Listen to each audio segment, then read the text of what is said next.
Christians of the St. John Mary Vianney Parish at Bedi Malange have celebrated their patron feast day. The feast day was celebrated on the 18th Sunday in ordinary time, Feast of the Transfiguration. A mass was presided over by the parish priest Father Elise Abe Enanga to mark the feast day. In his sermon during the Thanksgiving Mass, Reverend Father Achille Abba wished parishioners a happy feast, stating that St. John Mary Vianney was a man of prayer. He thanked the former Claretian missionaries who implanted the faith in that parish, beginning with the pioneer parish priest Father Emmanuel Yene. Preaching on the Feast of the Transfiguration, Father Abba called on the parishioners to meditate on that transfiguration and to go ahead and never look behind. God is giving us His law so that we may be transformed, we may be transfigured.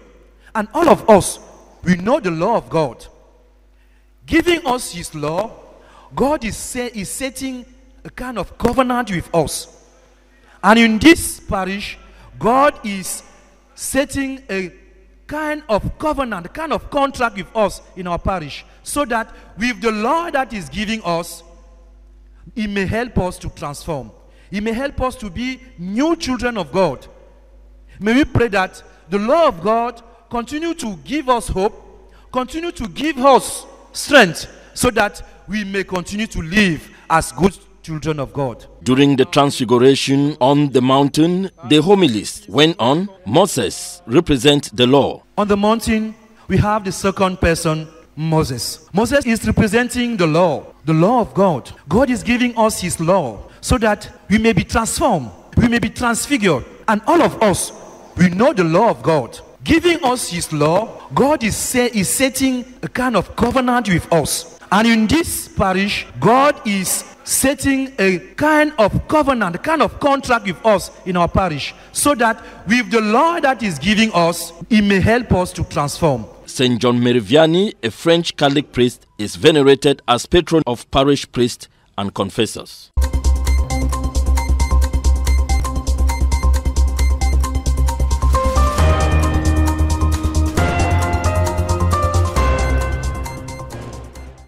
La mesure immédiate du gouvernement suite à l'effondrement a été la résolution de détruire des immeubles ne respectant pas les normes de construction ou n'ayant pas de permis de bâtir. Sauf que certains trouvent en cette décision un réveil tardif. Monsieur le maire, vraiment, il fallait commencer avant. C'est déplorable. Ce qui se passe maintenant là, c'est le résultat de la malgouvernance. Quand vous gouvernez mal, le résultat c'est comme ça.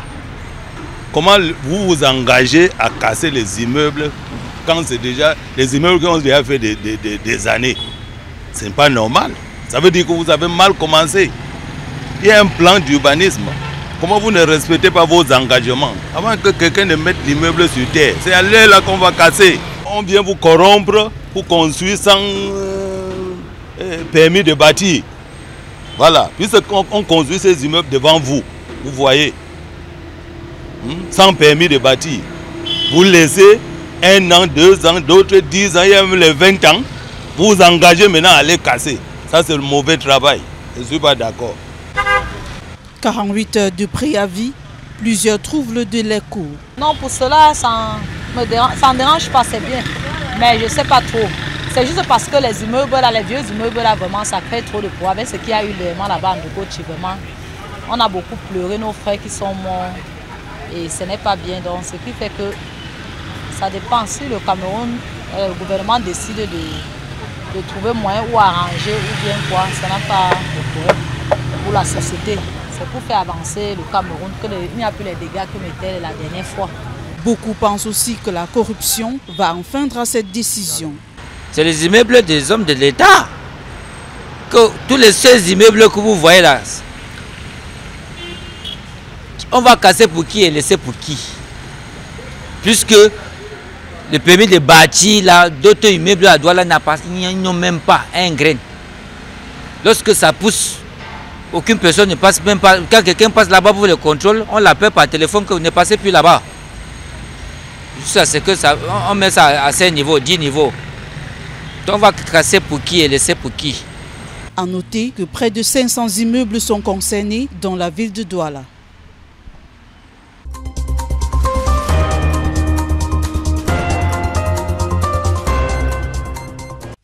the tragedy at the Ndogbo neighborhood, where a 4-story building collapsed on Sunday, 22nd, breaking 23rd night of July 2023, and claimed the life of over 40 Cameroonians and wounded many, the city mayor to the Douala, a city council, Dr. Roger Mbasa had gone on a rampage, demolishing buildings and obsolete structures that pose a threat to life and property in the city of Douala. The decision is being held by city dwellers of Douala, as whereas those who thought that the city mayor's decision is coming too late after loss of lives. It's a decision that they're supposed to take since. It's not, though we are first of all, my condolences to those who lost their life. We record about 40 deaths. So it was a decision that was to be taken since. It's not just because it has happened now. We are very sorry for those who lost their life. But to me, since when the government has no control over somebody who wants to build. When you want to build a house, you just build the house. Nobody controls. Nobody does things. At times, you even give the house to an engineer, or let me say a contractor. You see, at the end, because he wants to put money in his pocket, he will go and remove sand in the water, in the gutter, to build your house. So to me, it will be very difficult to destroy houses just because that incident has happened. We are now living at the age of where technology is already evolving and things are changing. Cameroon have to buy the idea of this high technology and see into it that we should go in for modern materials. We have to demolish all these the structures that we have built maybe since in the 50s. We are still seeing them here.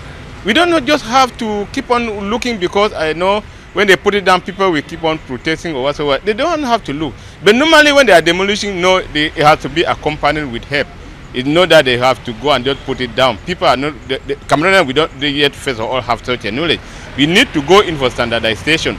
After the tragedy that claimed the lives of 40 Cameroonians, observers are blaming the firefighting brigade for lack of the mechanism of prompt reaction and intervention to save lives, as they now stated that the accident, which occurred at 2 a.m. on Sunday, the 23rd of July 2023, would have seen many Cameroonians' lives saved if the firefighting brigade or rescue team had arrived the tragedy site on time.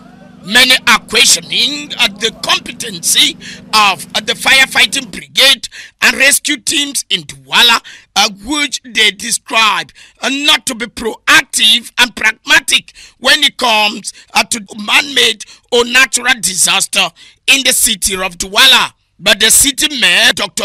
Roger Mbasa, have vowed to clear and demolish houses or structures that are obsolete or poorly constructed in the city of Douala as a preemptive measure to save lives and not to experience the scenario that occurred in the city of Douala in the month of July, with many tower buildings collapsing due to poor construction site and material.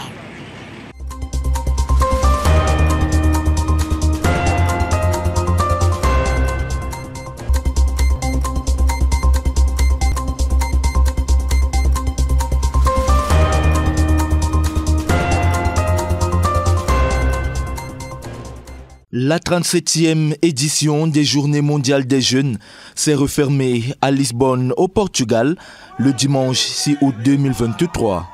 En présence du pape François, les jeunes venus de tous bords ont pris part à une diversité d'activités bénéfiques pour leur foi. Je sors de cette journée mondiale avec beaucoup de joie à transmettre aux autres, avec un message fort, avec cette volonté d'aller vers les autres pour leur porter cet amour du Christ. Il faut ramener de plus en plus de jeunes pour suivre le Seigneur et suivre Dieu.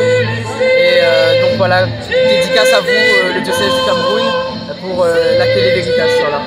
C'était également l'occasion pour ces jeunes de se rapprocher et de nouer des contacts. C'est la première fois que j'y participe et franchement pour l'instant c'est que du bonheur. De la joie, on a rencontré plein de gens mais géniaux, super sympa, l'ambiance est hyper conviviale et ça a permis de lier des amitiés incroyables, c'est génial. Pour les encadreurs des jeunes présents à ce rendez-vous mondial, ce moment magnifique doit être vécu par tout jeune chrétien. Il y a encore des millions de jeunes qui croient au Christ et qui sont pleinement engagés. Vivre cette journée avec les jeunes, voir leur engagement, voir leur enthousiasme, voir leur joie d'être à la suite du Christ, c'est quelque chose de merveilleux. Je souhaite à tous les jeunes du monde de vivre des moments pareils pour se rappeler qu'ils ne sont pas seuls. Ils sont avec d'autres jeunes dans le monde et eux partout qui croient fortement et qui sont vraiment engagés. En quittant Lisbonne le dimanche 6 août 2023, les jeunes du monde entier se sont donné rendez-vous en 2027 à Séoul, en Corée du Sud.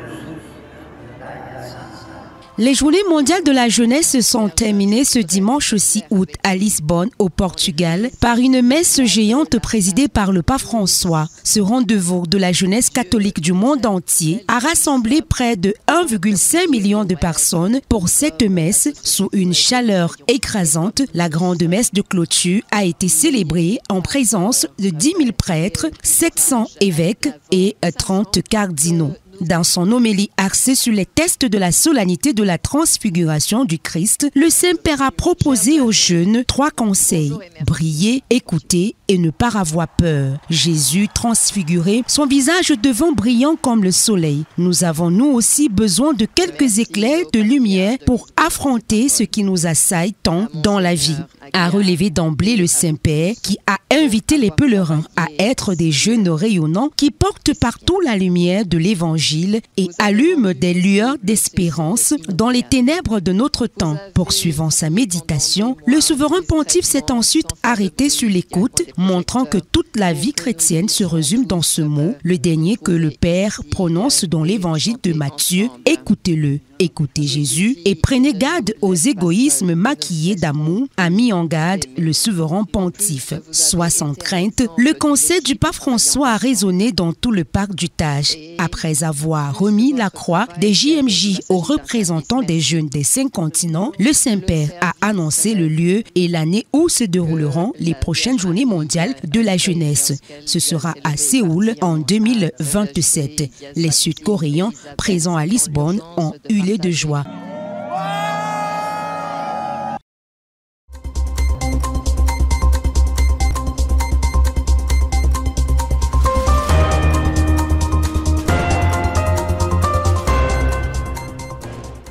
L'annonce officielle du décès de Monseigneur Roger Pirenne a été faite par l'archevêque de Bertois.